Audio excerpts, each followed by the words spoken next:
मेरे साथ हैं जी star of the show Sajjal Ali. अगर मैं सज्जल की तारीफ़ें करना शुरू करूं तो ये प्रोग्राम इधर ही शुरू होगा और इधर ही ख़त्म हो जाएगा, लेकिन फिर भी थोड़ा बहुत मुझे जो है ना इनकैप्सुलेट करना पड़ेगा the kind of admiration I have for this very young artist who I think is the finest actor in the country today, and I don't say this without reason. पहली बात तो ये कि मेरे ख्याल है कोई भी कैरेक्टर हो, किसी और एक्टर की इतनी रेंज नहीं है जितनी सज्जल की है। जब ये कैरेक्टर पकड़ती हैं तो ये उसके अंदर ऐसे उतरती हैं जैसे कि इसके अलावा उनको कुछ आता ही नहीं है।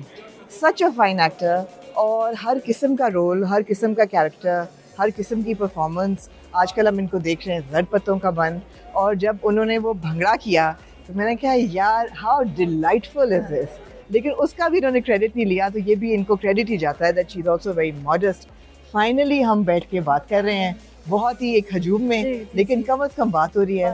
सज्जल, कैसा फील हो रहा है आज? Thank you, first of all thank you so much, क्योंकि आपके जो लास्ट रिव्यू था उसमें हसन ने कहा शायद कि उन पे तो बात करें तो अक्सर मेरी जो तारीफ़ है वो इतनी ब्रीफ, बस वो छोटा सा कुछ कोई का जो मैंने कहा ये क्या बात है यार, अब तारीफ़ करें तो आपने वो खुल के करें, जो है ना बड़ा thank you so much for this beautiful intro. And ये इंटरव्यू सज्जल आमना को सिर्फ इसलिए देना चाहती थी ताकि सज्जल का ऐसा मैंने पल्लू से मुंह छुपा लिया बिकॉज़ मैं इतनी तारीफ सिर्फ आमना ही सज्जल की कर सकती हैं, इसलिए सज्जल ने कहा ये इंटरव्यू में सिर्फ आमना को। नहीं, मैं आप बायस्ड कहें या जो भी कहें, मैं सज्जल की फ़ैन हूँ, लेकिन मेरे ख्याल है ऐसा नहीं है कि बगैर रीज़न के फ़ैन हूँ। आपने साबित किया इतने सालों में इतना काम, इतना डाइवर्स काम, कि वो तारीफ़ बनती है।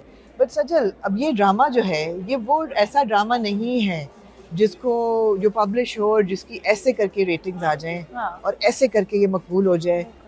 तो आपके लिए क्यों ज़रूरी था ये करना? व्हाई वाज इट इम्पोर्टेंट, और आपने ये क्यों एक्सेप्ट किया? I think you know people change with time, मैं भी बदली हूँ। अच्छा, बिल्कुल बिल्कुल। ओके। ज़रूरी है, क्यों नहीं। आई थिंक एक अच्छी तब्दीली आनी चाहिए। हाँ, so I always I think look forward for change.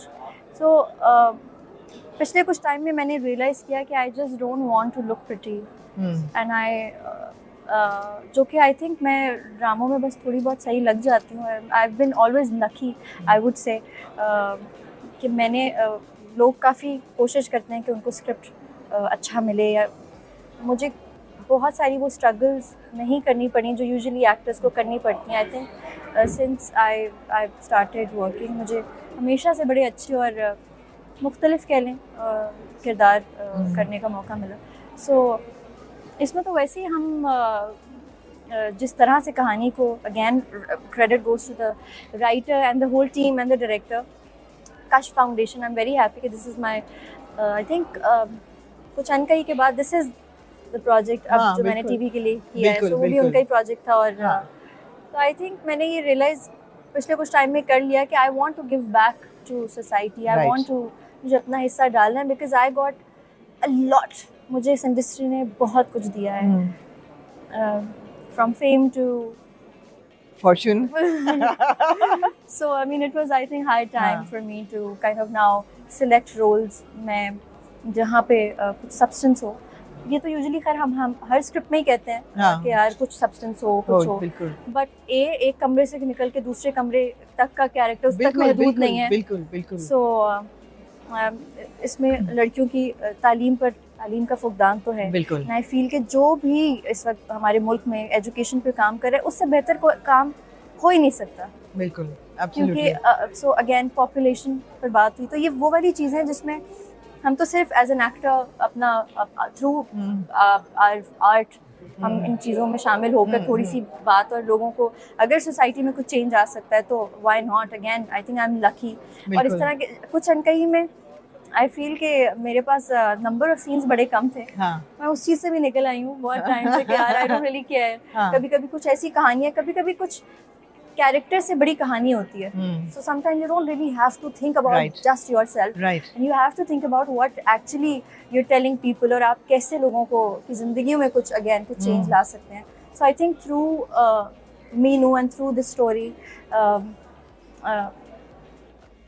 बहुत कुछ चेंज आएगा, and I'll be honest, we were very scared because again बहुत अच्छा काम भी हो रहा है मगर unfortunately रेटिंग्स कह लें या जो हाँ, TRPs बिल्कुल, हैं बिल्कुल। वो एक खास किस्म के प्रोजेक्ट्स पे आ रही हैं जिसमें आई थिंक लड़कियों के लिए भी और लड़कों को हम हमेशा भूल जाते हैं, उनके लिए भी उतना ही मुश्किल है कि यार उनके लिए भी कहानियाँ कहाँ हैं। तो वो सिर्फ एक प्यार के जो बॉक्स में फंसा के आपने चीज़ को सेल करना होता है। Right. I don't really believe in that. तो अब वो मेरा यकीन इतना कुछ चीज़ों पे मैं बिलीव नहीं करती तो मैं कहती हूँ आई कांट परफॉर्म। अच्छा, प्यार की बात की है और एजुकेशन की बात कर रहे हैं और उन लड़कियों की बात कर रहे हैं जो कि आगे बढ़ना चाहती हैं, काम करना चाहती हैं। अभी हम मुस्तफ़ा अफरीदी से भी बात कर रहे थे, उन्होंने कहा कि मीनू का ये ख्वाब नहीं है, मसले पे बैठ के वो ये नहीं कह रही कि मुझे कोई ख्वाबों को शहज़ादा मिल जाए या लड़का मिल जाए। दोनों चीज़ें क्यों नहीं हो सकती हैं? बिल्कुल हो सकती हैं एंड आई थिंक दोनों चीज़ें ही होनी चाहिए, राइट? साथ साथ होनी चाहिए। हाँ। और ये वो कहते हैं ना कि बैलेंस रखना वही तो जीत है। आई बिल्कुल। थिंक किसी भी औरत या किसी भी मर्द की बिल्कुल। जिंदगी की कामयाबी बिल्कुल। ये नहीं है कि यार that guy is not married but very successful और काम और मैं अपने पर्सनल लाइफ को इग्नोर करके मैं सिर्फ करियर पे फोकस कर लूँ। बिल्कुल। So I think for me that's not a successful life I would से।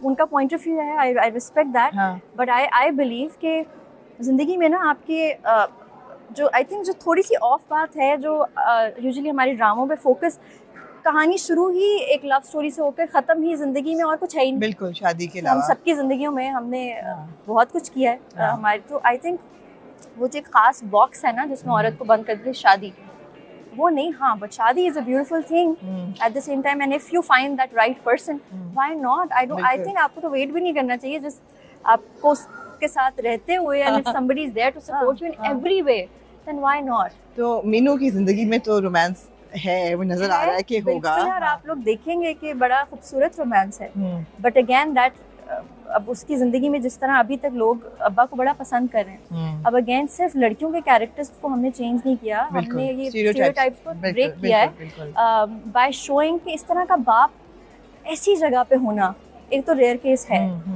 बट जस्ट इमेजिन हम सबके सामने कि हाउ पीपल आर लविंग। आप लोगों का रिव्यू या किसी के भी मैं देख रही हूँ, पीपल आर लविंग इज अभी तक के जो एपिसोड में जो विनर है that's Meenu's father and I am very happy about it. मौलवी साहब का कैरेक्टर इतना पॉजिटिव है, बिल्कुल, absolutely absolutely. So I think जितना औरतों को पढ़ाना पढ़ा लिखा होना ज़रूरी है माओं का, बट वो सिर्फ तभी होंगी जब आपके घर में आपका बाप, आपका भाई, आपका शौहर इक्वली दैट ये तीनों आदमी आपके लिए होंगे वहाँ पे, एब्सोल्युटली। तभी आप दोनों की जिंदगी मर्दों पे भी अप्लाई होता है कि जब तक माँ, बहन, हर बंदा, बीवी सपोर्ट नहीं कर रही, कहते हैं ना behind every successful man is a woman. Exactly, दोनों का अप्लाई होता है। एब्सोल्युटली।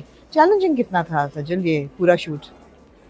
था थोड़ा मैंने सुना है छोटे छोटे भी लगी हैं और साइकिल चलाते हुए साइकिल चलानी आती है? मुझे आती थी लेकिन बहुत अरसे बाद, बचपन के बाद अब चला रही थी। और वो इतनी बड़ी साइकिल थी क्योंकि आप वो देखेंगे आगे कि वो साइकिल कहाँ से आती है और वो किसकी साइकिल है और उस साइकिल पे किस तरह क्या, क्योंकि मीनू का कॉलेज पहुंचना मुश्किल होता है तो इसलिए साइकिल राइड। बिल्कुल। सो वो शुरू में उसके साथ एक ऐसी बैटरी अटैच थी जो बहुत हैवी थी, तो वो राइड पे साइकिल गिर रही थी। तो एक जो शॉट है टीजर में जहाँ पे वो गिर जाती है, आई थिंक वो मतलब वो किसी सीन में नहीं लिखा हुआ था बट उन्होंने वो लगा दिया शॉट।